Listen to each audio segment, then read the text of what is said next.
Hello, welcome back to Football Now for the latest round of Premier League fixtures, where we'll be offering our own predictions, giving you a preview and running you through the betting odds of all the games this weekend. As you can see by the title, this game will focus on Arsenal hosting Burnley at the Emirates Stadium, 3 o'clock on Saturday. Connor, I'm sure, will have a lot to say of not what's coming this weekend, but what happened last weekend too. We'll get involved with that in a moment. Before we do that, I want to remind everyone of the competition we've got going on here at Football Now on the road to 100 subscribers. We are just 4 off, or we were, before we hit record from hitting that 100 mark. So please get involved, subscribe to the channel, leave a comment down below in the comment section on all of our videos, not just this one, and we will be giving away a football shirt to one lucky winner out of those comment sections from all the videos we've done on the channel. You can find all of those over on the channel, of course. So get involved, and like I said, one lucky winner will be announced on our Twitter at footballnow1_, which you can see at the bottom of the screen there too. Go and give us a follow over there, and we will get into this video. I'm going to introduce Arsenal versus Burnley. Connor, do you want to run us through the betting odds and get whatever it is off your chest? Okay, I'll start with the odds then. I'll be calm. So Arsenal are heavy favourites, as you would expect. I'll start with Burnley first. Burnley I said before the season that I wouldn't be surprised if Vincent Kompany's gone by Christmas, and that's because even though he did very, very well in the Championship, I questioned whether he would adapt his style of play to the Premier League, and I don't think he has. He's in the relegation zone there, joint bottom now, just ahead on goal difference by 2, which, when you think about it, when you consider that Sheffield had an 8-0 hammering by Newcastle, the fact that Burnley only have 2 better goal difference shows that they're shipping a number of goals in all their matches they're playing, and that's concerning. Looking at their past 5 matches in all competitions now, all red. One of those was a 3-0 defeat in the cup as well. Last week at Turf Moor, Crystal. But we've said it before. You've said it so many times. You need to make your home a fortress, a bit like the City ground last season. Nottingham Forest are in the Premier League this season purely because of that home form, and I really, really worry for Burnley. And if you need points, if you need to turn your form around and get some good positive vibes, this is not the game that you want. Arsenal lost last week, disappointing, and before that they got knocked out in the cup.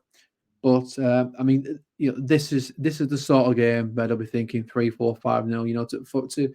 To get any sort of a win or a result for Burnley, it's just going to be so difficult. It's a bit like the Sheffield game and that they had a couple of weeks ago. Arsenal won that by 5-0. Didn't really need to get out of third gear. You expect a similar sort of scoreline here.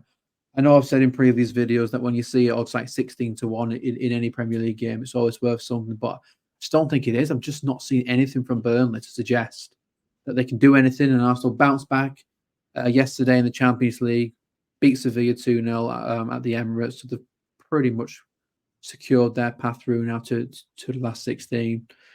Now I've got that out of the way. Now I can't complain.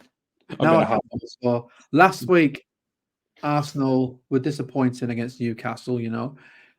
Just looking at the performance on the pitch, I think, despite everything else that happened in the game, Arsenal did not play well. And I think the key thing there was they didn't have Martin Odegaard. He was injured.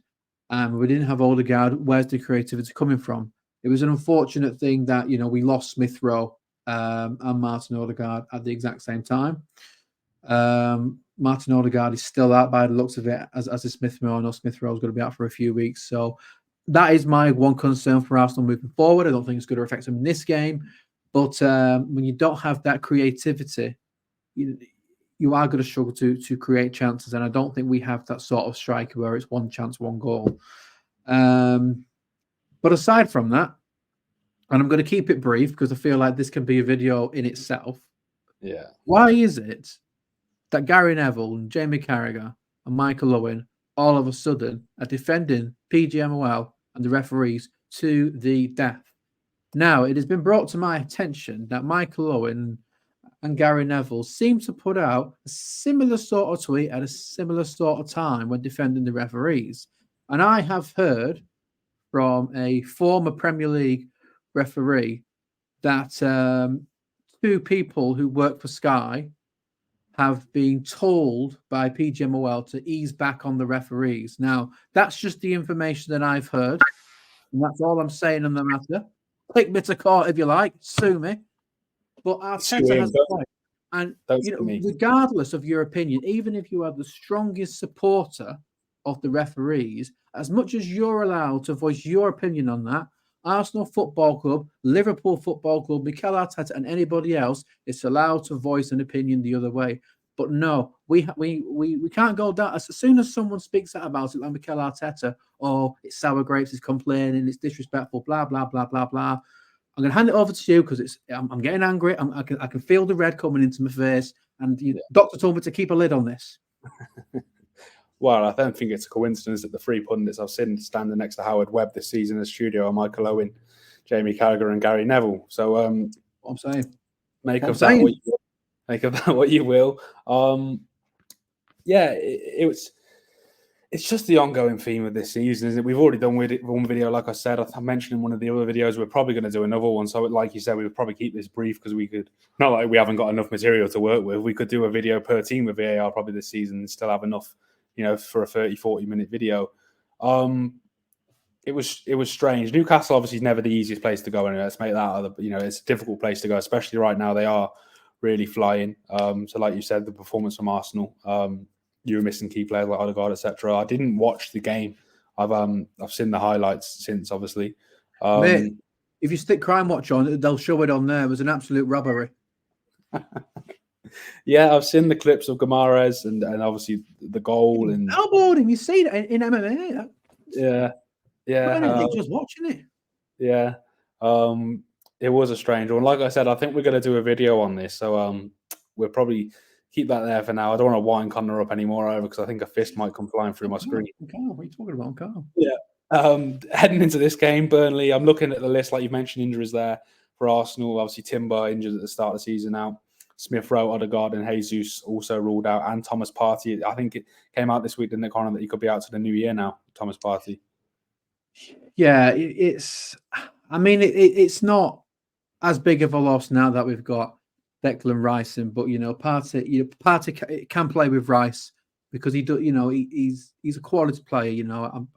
He could argue that he's world class. He really is. I mean, people think about sort of the final few games of last season where he weren't at his best and completely disregard the first 80% of the season where I think he was one of the best midfielders in the Premier League. So it is a bit of a big loss for Arsenal, and it's a shame really because he seems to have been plagued by injuries this month, but this season. But hopefully after the Christmas, he gets Christmas off, which is if your fitness isn't at its peak, which is good because there's a lot of games, and hopefully he can kick on in 2024 when Arsenal go on a Champions League march. Yeah. Like I think that you said there that people disregard form, people have short memories. It doesn't matter what type of memory you've got for Burnley. I'm looking at their recent run of results rather, and it's just all red in the last 5 games in all competitions. I think we said this last week as well, but I think if we were to be asked the 3 teams going down at the end of the season, I think Burnley would 100% be one of mine. I don't know about you. I think Sheffield United would probably be the other, and then I'd probably edge towards Luton. I think that third one is a bit up in the air, but I'd probably edge towards Luton as well. They just need points, don't they? They are crying out for points now. You can see them there at the bottom. Like Connor said, Sheffield United have lost 8-0 this season, and they're still, only 2 goals behind them on the goal difference. Burnley, it's a shame because they absolutely ran right in the Championship last year, but how many times have you seen it where a team wins the Championship at a counter, comes up, and they just can't translate that onto the pitch? Vincent Kompany's relatively inexperienced. Obviously, I think this is his first real, I'd say it's big job because Anderlecht are a big side, aren't they, in Belgium? But his first, job in a big league. Yeah, in Belgium, exactly. But his first job in a big league, and it's not gone his way at all so far. And like we said, they desperately need the points. So we'll move on to the predictions. I think we're both going to go big for Arsenal. Connor, you're going first this week. Do you want to offer yours? Yeah, but I said 4-0 for Arsenal to beat Sheffield, and Tommy Asu decided to thump one in the net in the 96th minute. So it's whether I go 4 or 5-0. I am concerned about Martin Odegaard not being in the team. I think we really are going to miss his creativity because, we've got Vieira who can come in there, but I'm going to go with 4-0. And, maybe I would have gone 5 with Martin Odegaard, but we don't. So 4-0. Nick mine again. I was going to go 4-0, but I think I went 5-0 against Sheffield United, so I'm going to back that again. I'll go 5-0 to Arsenal. Yeah, I can't see Burnley getting anything from this at all. Be a massive shock, I think it's fair to say, if they were to. You can see we've seen on our mentioned in another video. Sorry, our head-to-head predictor there. I'm 10 points ahead of Connor. He did claw it back by 1 last week. Get 3 points for the correct scoreline, 1 point for the correct result. So get involved yourself in the comment section. Let us know your predictions and also what you think of what's been said here so far in all our other videos. That will give you a better chance of being that lucky winner of the competition I mentioned at the start. Like I said, we're so close now to 100 subscribers, so get involved.